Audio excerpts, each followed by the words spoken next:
Birinchi top, ikkinchi top, uchinchi top bo'lib, har turli tusga байланысты birlik taxtaдағы tuspен birinchi top bölemiz.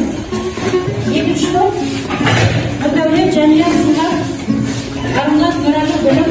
Üçüncü top Kuray İskadir Yazıcı'nın sol bakalım taraftarın işlemeye bir top başçısı saylap alasıdır. Sol bakalım taraftarından bastan ayağına deyip bağlayı oturarız özümüzge, özümüz bağlayırız. Top başçısı sonunda ayrışardı.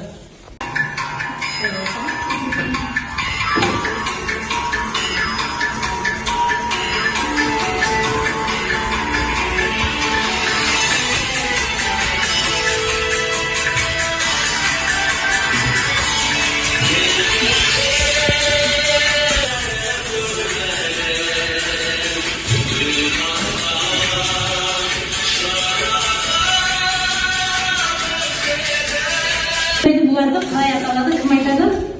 Ben öz elimdeginin орындайтын жігіттер тобы. Мұзақ тобы, жақсы. Önce жұмысын қайталайық. Бірінші сұрақта бізде жауап береді, кім жауап береді? Шығарма қалай аяқталады дейді. Осы шашты әңгімесі қалай аяқталады дейді, толық оқып бердім. Кенжебектің өзінің еліне немесімен олжалы түрінде оралуымен. Жеңіспен оралуымен дейді. Жақсы, жарайсың. Келесі сұрақ, шашты әңгімесінде қай кезең оқиғасы айтылады? Ислам? Шығармада түркілер мен қазақтардың сол кездегі бір-бірімен жау болғандығы, және осы бір-бірімен жау болып, малдарын айдауға кететін кезең. Ежелгі жаңағы жаугершілік заманды айтамыз, дұрыс айтасың, Ислам. Жақсы. Видеода нені көріп отырмыз? Кім айтады? Бұл бейнер айтылады, біз қазақ пілшілігінің жанынан бірі екені туралы көрсетуге де ойлаймын.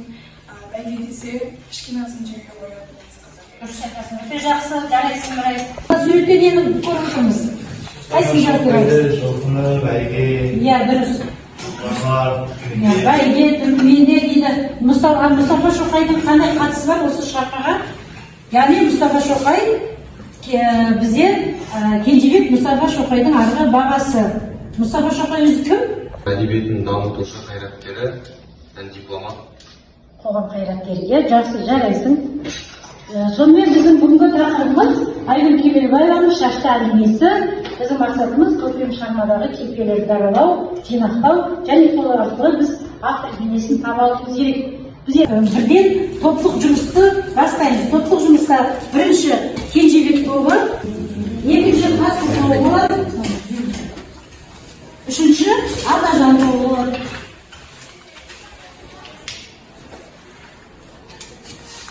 Комикстерді даралау, автор бейнесіне тоқталу. Бірінші топ түсінікті ма? Ноутбук құралдарда А3 беті жатыр. Автор бейнесін А3 бетіне жазамыз. Ал Кенжебекті комикс арқылы жаңағы ноутбук арқылы маған жібересіз деп тақтадан көрсетеміз, қорғаймыз. Екінші топ Қасқұлды видео жасап, камерамен жасап, жинақтап автор бейнесін көрсете алулар керек. Үшінші топ Атажанды топ медиа аудио жасап, автордың ойын көрсете алулар керек. Авторды Атажанның бейнесін жинақтап көрсете алулар керек. Түсінген ма тапсырма? Түсінікті орындаймыз.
Кенжебектің мәтінен де бейнесін алдық. Бейнесі бойынша біз оны өзіміздің көзқарасымызды және де автордың көзқарасынан талдадық. Кенжебек өте батыр және намысшыл, өзінің еліне деген сүйіспеншілігі мол бала.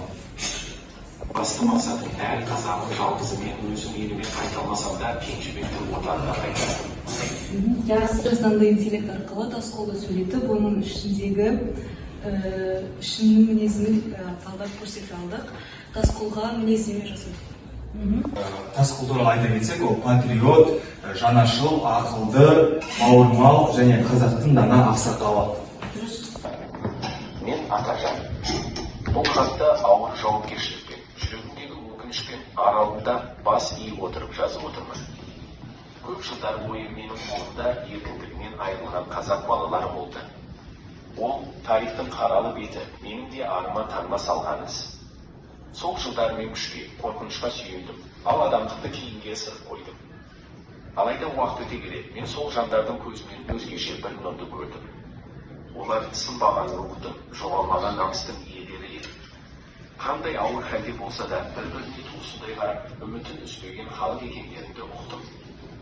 Қазақ еркіндікке жаратылған, намысшыл әрі текті жұрт екенін сол кезде шын түсіндім.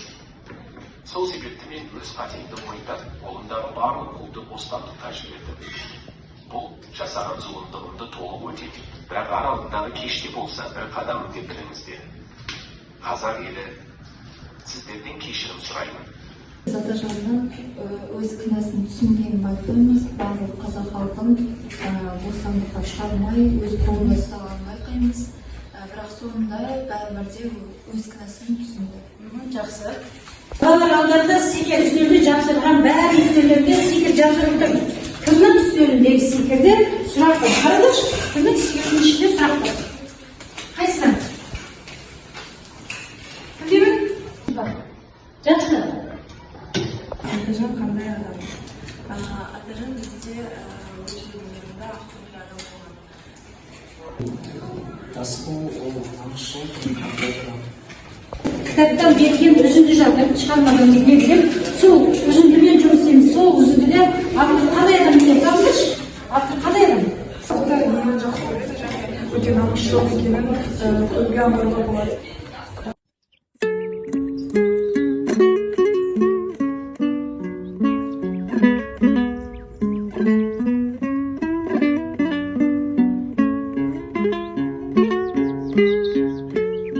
Бізде шарпыншылық кезінде түскен, қолға түскен әйел, обатпен Дұрыс жат. Алғашқы алысуын, оның кеңі жылқысы. Неге жылқысы? Алдарда үзінді жатыр шығармадан сол үзінділерден біз қандай құндылықты көреміз?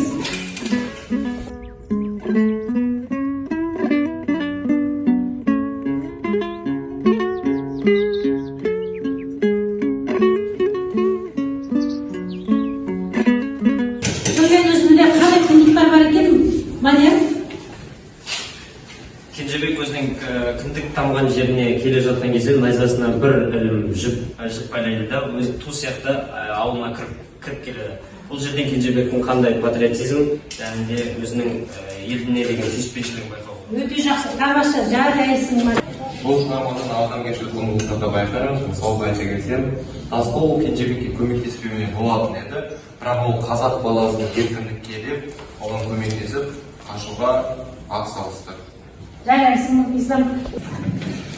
Біз осы шығармадан қазақтың және түрікменнің рулық жүйесі бар екен біле аламыз. Яғни түрікменде де қазақта да осындай шеркеш, түрікмен ішінде шеркез руы бар, әлемде кете, түрікменде кете руы бар деген сияқты бірдей руларды, яғни қазақ жеті атасынан келін алмайтынын білеміз. Яғни бізде жеті ата, ал түрік елінде ол рудың аттары айтылады екен, оларда да бар екен, бірақ біздің қазақ сияқты жеті ата деп айтпайды. Жарайсың, солар топбаштарына сөз берейік. Өзін бағалау парақтарында қалай бағалап берді? Біздің топта бүкіл бағалар болатын, жаяз балалар бүкіл жеті критерияға сай болды. Жақсы, жарайсың, да? Таскол тобына olan балаларымыз, себебі олар сабаққа белсенді қатысып, тапсырмаларды толықтай орындады. Жарайсың. Біздің Таскол тобымызда барлық мүшелері шығарманы толықтай оқыған, сюжеттің бәрін толықтай білеміз, яғни барлық сұрақтарға толықтай жауап беріп жатырмыз. Жарайсың. жазғы тобы Атажан тобына 10 балл деген қоямын, себебі олар топтық жұмыста аудиода Атажанның рөлін ашқан. Менің тобымда өте жақсы қатысты, себебі олар топтық жұмысқа да және өзге жұмысқа да өте белсенді қатысты. Атажан тобы Кенжебек тобын 10 балға бағалаймыз, себебі олар Кенжебектің патриот екенін барлығын айқын Байланысты сағымызға бүгінгі сабақта 3 бөлім бойынша білгенім, менің білетінім, білгім келеді деген сұрақтар бойынша жауап берейік.